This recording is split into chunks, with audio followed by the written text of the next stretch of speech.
Welcome to the History Huddle. In this episode, we will be discussing the American Red Cross and how it empowered women in history. We're your hosts. I'm Megan. I'm Emily. And I'm Zach, and we're from Dr. Nash's History 152B. We all know about the American Red Cross, but have you ever wondered how it started and who was the face of it all and how they made it so successful? The face of it all was Clara Barton, a woman, which was nearly unheard of during this time period, but it ended up being one of the driving factors in women's rights and equality during the Civil War. We dove into the topic of who constructed the organization and its goals from the start. Through our research, we found that women had a profound impact on the Red Cross and its formation during a time when women were mostly overlooked. We'll first look at some basic background information of the organization and then look at closer into a couple women who had great impacts. First, Clara Barton, the founder of the whole Red Cross, and then Jane Delano, the founder of the Nursing Corps, which is a branch of the Red Cross. So, some background. According to our primary source by Clara Barton in 1878, the American Red Cross became very well known after the Geneva Convention. In this speech, Clara outlined everything that the Red Cross was and did. This speech was given to many of the world leaders at the time who also had relief societies of their own, which Clara Barton was trying to bring together. She informed them of what the Red Cross would do during the war and how their main goal was to keep casualties of war to a minimum. They would be doing this by staying impartial, and Clara said that, quote, the societies of the belligerent nations cannot always carry aid to their wounded countrymen who are captured by the enemy. This is counterbalanced by the regulation that the aid of the Red Cross societies shall be extended alike to friend and foe.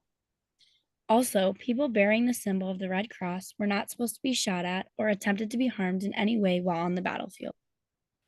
According to our secondary source, the Red Cross would set up multiple military hospitals and separate soldiers into different hospitals based on which side they were fighting for so that they could care for everyone. So we've mentioned Clara Barton quite a bit already, but never really touched on her specifically. According to a secondary source by Shirley W. Caldwell, Clara was born in 1821 and was raised as Miss Clarissa Harlow Barton, and she grew up in North Oxford, Massachusetts. Clara was a self-taught nurse during the Civil War because nursing education at the time was primarily only an opportunity given to men. Because of her well-known efforts in the war, she was nicknamed the Angel of the Battlefield. That's so cool that she still wanted to help and was so passionate about it that she taught herself just to care for others. Yes, and she didn't stop at that. As Zach told us earlier, Clara brought the Red Cross to the United States in 1881 through her speech at the Geneva Convention, in hopes of creating an organization to help wounded soldiers, no matter who they were. Clara did not discriminate against who she helped, and she was a true humanitarian through her 23 years of leading the Red Cross. Shirley W. Caldwell's writing about was also about Clara's efforts to help a fellow humanitarian, Reverend John Brown, in his efforts to assist farmers in drought relief.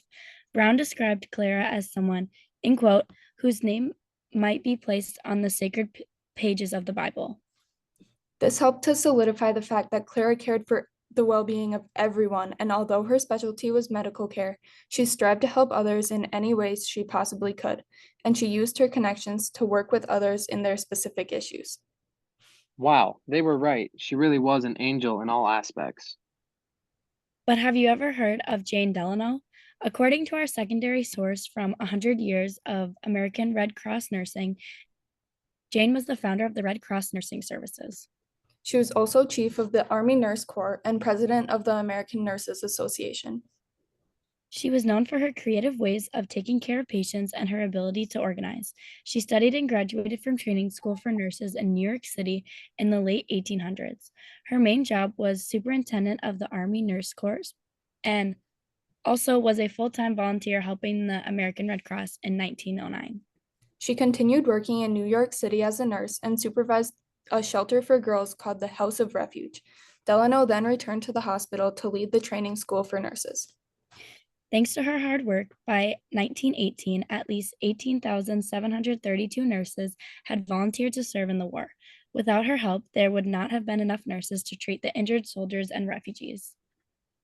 Sadly, through Delano's services on behalf of the Red Cross, she passed away in 1919 during her travels as a nurse. She was a very strong and dedicated woman through the words of Bauman's article. Jane Delano once said, I would rather live on a crust and serve the Red Cross than do anything else in the world. Jane's whole life and career revolved around helping others through the Red Cross. She had such a big heart and love for all things healthcare. Her impact and legacy towards the American Red Cross will never be forgotten. She dedicated her life to public service and inspired many women to become professional Red Cross nurses around the world. The impacts of both these women continue to be felt strongly in relation to the American Red Cross and women's activism. It looks like that's about all the time we have for today's episode. So next time you hear the American Red Cross has a blood drive, think about the women who shaped their organization and how you can continue to fulfill their legacy by donating, volunteering, or even following a dream you might have. Thank you guys for listening. See you next week for another episode of the History Huddle.